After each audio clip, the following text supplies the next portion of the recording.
दोस्तों आज के इस वीडियो में हम बात करेंगे एक एनएफओ के बारे में जिसे हम न्यू फंड ऑफर के नाम से जानते हैं। तो मार्केट में हमेशा एक नया नया एनएफओ आते रहता है। तो मैं इस वीडियो में जिस एनएफओ के बारे में रिव्यू करने वाला हूं उस एनएफओ को ग्रो म्यूचुअल फंड हाउस द्वारा लॉन्च किया गया है।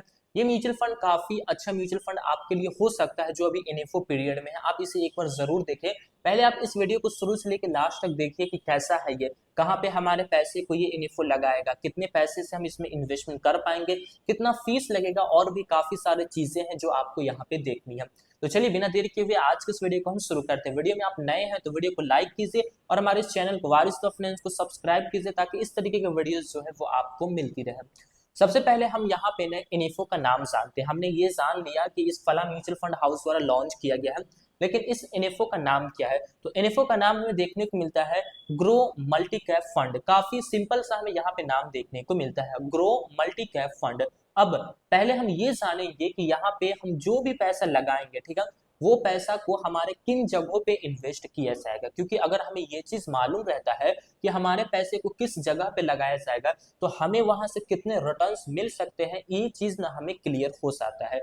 तो सबसे पहले ना आप इसके नाम को ध्यान से देखिए। लगभग लगभग जितने भी फंड्स आते हैं उनके नाम के अंदर में ही ज्यादातर ये चीज रहते हैं कि कहाँ पे आपके पैसे को लगाए जाएंगे। ठीक है, तो हम समझते हैं यहाँ पे नाम आप देखेंगे तो नाम है ग्रो। ठीक है, तो इससे ये क्लियर होता है कि ये जो इन्फो है ये ना ग्रो म्यूचुअल फंड हाउस द्वारा लॉन्च किया गया, ये चीज क्लियर होता है। इसके बाद आप देखेंगे तो देखने को मिल रहा है मल्टी कैप फंड। तो मल्टी कैप कैटेगरीज का ये फंड है। ठीक है, तो यहाँ पे जो भी पैसा आपका इन्वेस्ट किया जाएगा वो मल्टी कैप के रूल को फॉलो करके इन्वेस्ट किया जाएगा। जैसा कि आप इस बात को जानते हैं कि सेबी जो कि हर एक म्यूचुअल फंड के ऊपर नजर रखती है, हर एक म्यूचुअल फंड कैटेगरीज के लिए अलग अलग रूल लेकर के आई है। तो ये मल्टी कैप कैटेगरीज है तो इसके लिए भी ना कुछ रूल होते हैं, उसी रूल को फॉलो करके आपके पैसे को इन्वेस्ट किया जाएगा। तो इस चीज को पहले हम समझते हैं कि मल्टी कैप कैटेगरीज के लिए क्या रूल है।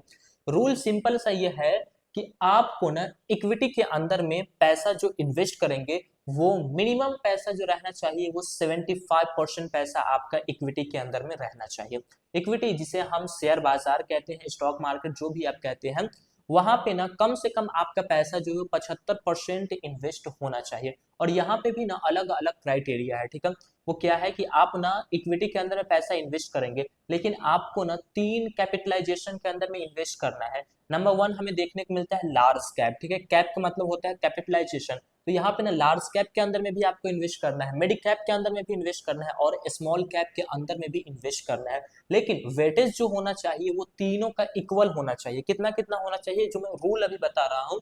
तो अगर आप लार्ज कैप में इन्वेस्ट करते हैं तो कम से कम ना 25% आपका पैसा लार्ज कैप के अंदर में इन्वेस्ट होना ही चाहिए, 25% पैसा आपका मिड कैप के अंदर में इन्वेस्ट होना ही चाहिए और 25% पैसा जो है वो स्मॉल कैप के अंदर में आपका इन्वेस्ट होना ही चाहिए। ये सेबी का रूल है। ठीक है, तो टोटल मिला करके हमें यहाँ पे 75% देखने को मिलता है, लेकिन अभी भी हमारे पास ने 25% जो है वो बच रहा है पैसा। तो इसके ऊपर ना सेबी कोई रूल अपना नहीं रखी है। रूल ये है कि आप ना केवल 75% पैसा इक्विटी में डालो, large cap mid cap small cap में बराबर बराबर करके। बाकी जो 25% पैसा जो आपका बचता है उसे आप अपनी मर्जी के हिसाब से, तो किसकी मर्जी चलती है? फंड मैनेजर की मर्जी चलती है जो इस फंड को मैनेज करेगा। वो अपने हिसाब से इस 25% पैसा को कहीं पे भी इन्वेस्ट कर सकता है। वो large cap mid cap small cap या फिर डेट के अंदर में कहीं पे भी वो इन्वेस्ट कर सकता है। तो लगभग लगभग आप इतना मान के चलिए कि आपके पैसे को ना यहाँ पे इक्विटी के अंदर में ज्यादातर इन्वेस्ट किया जाएगा और जितना इन्वेस्ट किया जाएगा ना एक अच्छे तरीके से डाइवर्सिफिकेशन करके इन्वेस्ट किया जाएगा। ठीक है, ये चीज हो गया। तो आपने जान लिया कि आपके पैसे को कहाँ इन्वेस्ट किया जाएगा। अब आप ये जानिए कि कब से लेकर के कब तक आप अपने पैसे को इस फंड के अंदर में इन्वेस्ट कर पाएंगे। तो यहाँ पे इन्फो का जो हमें लॉन्चिंग डेट देखने को मिल रहा है वो है 26 नवंबर 2024। ठीक है, इस डेट को लॉन्च हुआ है और कब तक आप इस इन्फो में इन्वेस्ट कर सकते हैं वो डेट हमें देखने को मिलता है 10 दिसंबर 2024, यानी कि 26 नवंबर से लेकर के 10 दिसंबर 2024 तक ही आप इस एनएफओ में इन्वेस्ट कर सकते हैं। अब ऐसा नहीं है कि इतने डेट तक ही ये फंड रहेगा, नहीं, बल्कि ये एनएफओ का पीरियड है। इसके बाद एक सप्ताह के लिए ये क्लोज होगा, उसके बाद जब ये आएगा तो हमेशा के लिए ये फंड रहेगा। लेकिन अगर आप एनएफओ रहते भर में अपने पैसे को इन्वेस्ट करेंगे ना तो आपको एक बेनिफिट मिलेगा। वो बेनिफिट हमें देखने को मिलता है एनएवी प्राइस, जिसे हम नेट एसेट वैल्यू कहते हैं। एनएवी प्राइस पे ना आप चीजों को, म्यूचुअल फंड को खरीदते हैं, तो यहाँ पे ना अभी एनएवी का जो प्राइस है वो है मात्र 10 रुपए। तो एनएफओ रहते भर में आप जब भी इन्वेस्ट करेंगे एनएफओ पीरियड में, तो आपको 10 रुपए का एक यूनिट मिलेगा, ये बेनिफिट आपको मिलेगा। लेकिन एक बार क्लोज होने के बाद आप जब इन्वेस्ट करेंगे ना, तो आपको मार्केट के मुताबिक आपको ना यूनिट मिलेंगे, यूनिट के प्राइस जो है वो आपको देखने को मिलेंगे। तो ये चीज हो गई है। अब अगर किसी को ये समझ में आता है कि इस जगह पे हमारे पैसे को इन्वेस्ट किया जाएगा और उसको इस कैटेगरीज के अंदर में इन्वेस्ट करना है, तो उसके पास कितना पैसा होना चाहिए कि वो यहाँ पे इन्वेस्ट कर सकता है। तो यहाँ पे ना दो ऑप्शन होते हैं इन्वेस्ट करने का, एक होता है एसआईपी जिसे हम कहते हैं सिस्टमेटिक इन्वेस्टमेंट प्लान, और दूसरा होता है लमसम। तो दोनों ही के लिए यहाँ पे ना मिनिमम अमाउंट जो रखा गया है वो मात्र 100 रुपीज रखा गया है, यानी कि 100 रुपए से आप अपनी एक एसआईपी शुरू कर सकते हैं, या फिर आप 100 रुपए से आप यहाँ पे लमसम अमाउंट इन्वेस्ट कर सकते हैं। तो ये चीज हो गई है। अब हम बात कर लेते हैं मुद्दे की कि ये किस बेंचमार्क को फॉलो करता है। अगर हम बेंचमार्क को जान लेते हैं तो बेंचमार्क के रिटर्न से हमें ये मालूम होता है कि फ्यूचर में हमें कितने रिटर्न्स यहाँ से मिल सकते हैं। यहाँ पे हमें बेंचमार्क का जो नाम देखने को मिलता है वो है निफ्टी 500 मल्टी कैप 50-25-25 TRI। ये ना हमें बेंचमार्क का नाम देखने को मिलता है। बेंचमार्क में ना आप देख रहे होंगे कि यहाँ पे निफ्टी 500 मल्टी कैप है। 500 का मतलब ये होता है कि यहाँ पे ना 500 कंपनी हमें देखने को मिलती है, ठीक है। यानी कि हमारे पास जो अवेलेबल है वो 500 कंपनी अवेलेबल है, उस 500 कंपनी के अंदर से ही हम चुन करके अपने पैसे को इन्वेस्ट कर सकते हैं। जैसा कि मैंने अभी आपको कहा कि हमें large cap, mid cap, small cap तीनों के अंदर में इन्वेस्ट करना रहता है। तो लार्ज कैप में ना टोटल कंपनी जो आती है वो 100 कंपनी आती है, मिड कैप के अंदर में जो टोटल कंपनी आती है वो 150 कंपनी आती है, और स्मॉल कैप के अंदर में जो कंपनी है वो 250 कंपनी है। तीनों को मिलाकर के 500 होता है। इसीलिए यहाँ पे हमें ना निफ्टी 500 देखने को मिलता है, यानी कि 500 कंपनी आपके पास रहेंगे, उसमें से आप चुन करके अपने पैसे को इन्वेस्ट करेंगे। तो हम बात करते हैं कि ये बेंचमार्क पास्ट में कितना का रिटर्न्स बना करके दिया है। पिछले एक साल का रिटर्न्स की अगर हम बात करें तो यहाँ पे ये जो बेंचमार्क है ये हमें 39% का रिटर्न्स बना करके दिया है पिछले एक साल में। वही अगर हम बात करें पिछले 5 साल की कि 5 साल में एक एवरेज रिटर्न्स में कितना मिला है, तो लगभग आपको ना 23.5% के आसपास यहाँ पे ना 5 साल का एक एवरेज रिटर्न्स देखने को मिलता है। वही अगर हम ये जान लेते हैं कि जब से ये आया है, ये बेंचमार्क जब से आया है तब से लेकर के अब तक लोगों को कितना का रिटर्न्स बना करके दिया है, तो वो है 16.5% का रिटर्न्स। तो ये पास्ट का रिटर्न्स हो गए। तो अभी ऐसा नहीं है कि पास्ट में हमें इतने रिटर्न्स मिले हैं तो फ्यूचर में भी हमें इतने रिटर्न्स मिलेंगे, ऐसा बिल्कुल नहीं है। लेकिन इसकी संभावना है कि इतने रिटर्न्स मिल सकते हैं, इससे बेहतर भी रिटर्न्स मिल सकते हैं और इससे बुरे रिटर्न्स मिल सकते हैं। पूरी ये मार्केट के ऊपर डिपेंड होता है।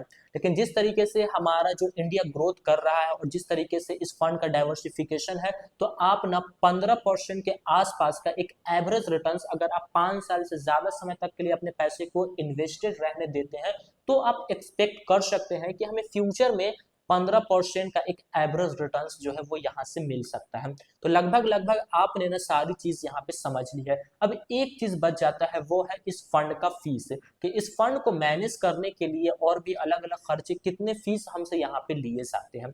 तो दो टाइप के फीस जो है जो आपको जानने जरूरी रहते हैं, उन दोनों को मैं आपको बताता हूँ। पहला है एक्सपेंस रेशियो और दूसरा है एग्जिट लोड। तो एग्जिट लोड का मतलब होता है कि आप मान लीजिए आज अपने पैसे को इन्वेस्ट किए हैं और जब इस पैसे को निकालेंगे ना, मतलब एग्जिट मतलब बाहर होना, जब आप उस पैसे को निकालेंगे ना तब आपको ना एक एग्जिट लोड का जो है वो चार्ज लगता है। लेकिन ये चार्ज जो यहाँ पे रखा जाता है, यहाँ पे अगर मैं इस इन्फो का बताऊं तो अगर आप आज इन्वेस्ट किए हैं और इसी पैसे को आप एक साल से पहले विड्रॉवल करते हैं, तो आपको ना 1% का पूरे अमाउंट के ऊपर, आपका प्रिंसिपल अमाउंट, आपका रिटर्न्स जो भी रहे उसके पूरे अमाउंट के ऊपर आपको 1% का जो है वो एग्जिट लोड लगेगा। अगर आप एक साल से पहले विड्रॉवल करेंगे तो, वही अगर आप एक साल के बाद विड्रॉवल करेंगे तो आपको कोई भी एग्जिट लोड चार्ज जो है वो नहीं लगेगा। ये चीज हो गया। अब एक बचता है एक्सपेंस रेशियो। एक्सपेंस रेशियो यानी कि एक्सपेंसेस मतलब खर्चे, किस चीज के खर्चे, तो इस फंड को चलाने के लिए जो खर्चे लगते हैं वो हम ही आपसे लिए जाते हैं। जो फंड मैनेजर बैठ करके इस फंड को मैनेज कर रहा है उसकी भी तो फीस है।